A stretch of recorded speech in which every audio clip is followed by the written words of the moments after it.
तो सीएम योगी आदित्यनाथ आज रायबरेली और उन्नाव में प्रचार प्रसार करेंगे, जनसभाएं करेंगे, बीजेपी के पक्ष में वोट की अपील करेंगे। और कल सहारनपुर से सीएम योगी आदित्यनाथ ने अभियान का आगाज किया था। तो अब देखिए, नगर निकाय चुनाव के लिए प्रचार प्रसार किया जा रहा है। सीएम योगी आदित्यनाथ आज रायबरेली पहुंचेंगे और इसके साथ ही उन्नाव भी जाएंगे, जहां पर नगर निकाय चुनाव के लिए बीजेपी के पक्ष में वोट की अपील करेंगे। प्रचार प्रसार साथ ही लोगों को संबोधित भी करेंगे, क्योंकि 2 चरणों में नगर निकाय का चुनाव होना है। 4 मई को पहले चरण का चुनाव है, इसके बाद 11 मई को दूसरे चरण का चुनाव है और 13 मई को रिजल्ट सामने आएंगे। फिर देखना यह होगा कि आखिरकार जनता अपना आशीर्वाद किसे देती है। शहर की सरकार की बात की जा रही है और नगर निकाय चुनाव में देखा जा रहा है कि सभी पार्टियां ताबड़तोड़ प्रचार प्रसार में लगी हुई हैं, क्योंकि वक्त कम बचा हुआ है और इस दौरान बीजेपी लगातार प्रचार प्रसार कर रही है। हालांकि ये भी कहा जाता है बीजेपी हमेशा चुनावी मूड में होती है और अब जब सीएम योगी आदित्यनाथ रायबरेली और उन्नाव पहुंचेंगे, जनसभा को संबोधित करेंगे, बीजेपी के पक्ष में वोट करने की भी अपील करेंगे। कल देखा गया था कि सीएम योगी आदित्यनाथ 3 जिलों के दौरे पर थे, सहारनपुर, शामली, अमरोहा के दौरे पर थे और आज रायबरेली और उन्नाव के दौरे पर रहेंगे सीएम योगी आदित्यनाथ।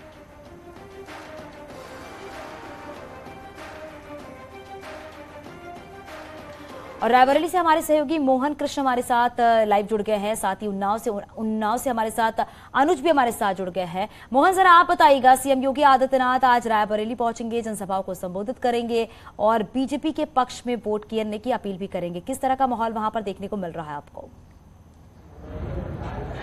जी चांदनी, आपको बताना चाहेंगे सीएम योगी आदित्यनाथ दोपहर 1 बजे जो है इसी जनसभा स्थल पर मौजूद रहेंगे, जहां पर एक जनसभा को संबोधित करेंगे।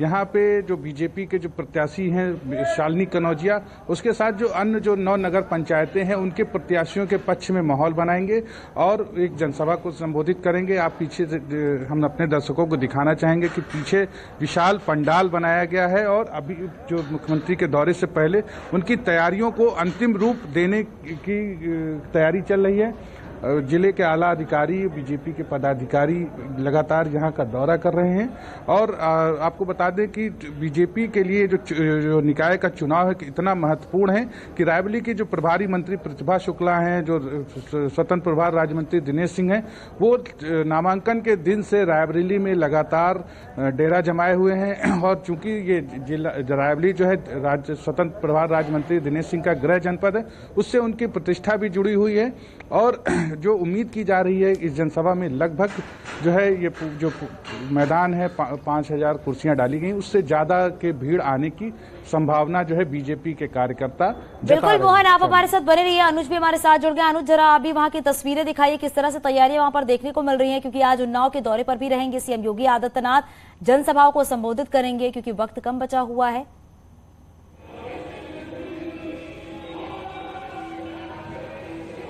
बिल्कुल चांदनी, आपको बता दें कि मुख्यमंत्री योगी आदित्यनाथ आज उन्नाव में चुनावी बिगुल फूकेंगे। मुख्यमंत्री योगी आदित्यनाथ यहाँ 3 नगर पालिकाओं और 16 नगर पंचायतों के लिए यहाँ पर चुनावी बिगुल फूककर कार्यकर्ताओं को संबोधित करेंगे। तस्वीरों को देख सकते हैं, विशाल मंच बनाया गया है। इस मंच की खास बात यह है कि इसमें किसी भी स्थानीय नेता की फोटो नहीं लगाई है, क्योंकि ये 16 नगर पंचायतों और 3 नगर पालिकाओं का चुनाव है। बिल्कुल अनुज, आपके पास वापस लौटेंगे। इस बीच लखनऊ से एक बड़ी खबर मिली है, अपने दर्शकों को बता दें कि बड़ी खबर इस वक्त की मिल रही है। सीएम योगी पर हमले की धमकी की बड़ी खबर सामने आई है।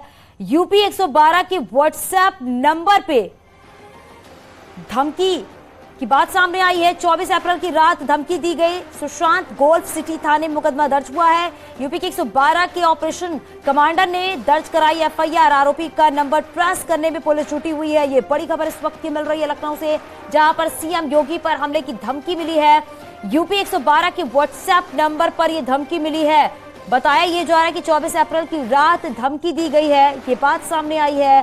सीएम योगी पर हमले की धमकी की खबर सामने आ रही है। सुशांत गोल्फ सिटी थाने में दर्ज हुई है एफआईआर। यूपी 112 के ऑपरेशन कमांडर ने ये एफआईआर दर्ज कराई है। हमारे सहयोगी ऋषभ हमारे साथ जुड़ गया। ऋषभ, क्या जानकारी मिल पा रही है? आरोपी का नंबर ट्रेस करने की पुलिस कोशिश कर रही है, कोई जानकारी मिल पाई अभी तक? देखिए, अभी तक तो कोई जानकारी नहीं मिल पाई है, लेकिन तमाम एजेंसीज लगी हुई हैं उस नंबर को ट्रेस करने में। वो स्विच ऑफ बताया जा रहा है। उसके बाद से ही 24 अप्रैल की रात करीब 8:22 पर जो यूपी 112 का व्हाट्सएप नंबर है उस पर ये धमकी आई थी, सीएम को जान से मारने की धमकी दी गई थी। हालांकि ये पहली दफा नहीं है, अक्सर सीएम योगी को इस तरह की धमकियां मिलती हैं, चूंकि वो उत्तर प्रदेश के मुख्यमंत्री होने के साथ साथ ही देश की हिंदूवादी राजनीति का एक बड़ा चेहरा है। तमाम प्रदेशों में चुनाव प्रचार के लिए जाते हैं, एक बड़ा ब्रांड बन चुके हैं खुद सीएम योगी, लिहाजा इस तरह की धमकियां मिलती है। लेकिन एजेंसीज हमेशा इसको गंभीरता से लेती हैं, कई बार इसकी गिरफ्तारियां भी हुई ऐसी धमकी देने वालों को, और इस वक्त भी पुलिस और एजेंसीज उस नंबर को ट्रेस कर कार्रवाई करने में जुटी हुई है। बहुत शुक्रिया ऋषभ इस पूरी जानकारी के लिए। तो देखिए, लगातार पुलिस की तरफ से आरोपी के नंबर को ट्रेस करके उसके लोकेशन को ट्रेस किया जा रहा है, और लगातार पुलिस एजेंसी जो है वो लगी हुई है। और यहाँ रुकें, एक छोटे से ब्रेक के लिए चलते लौटते हैं।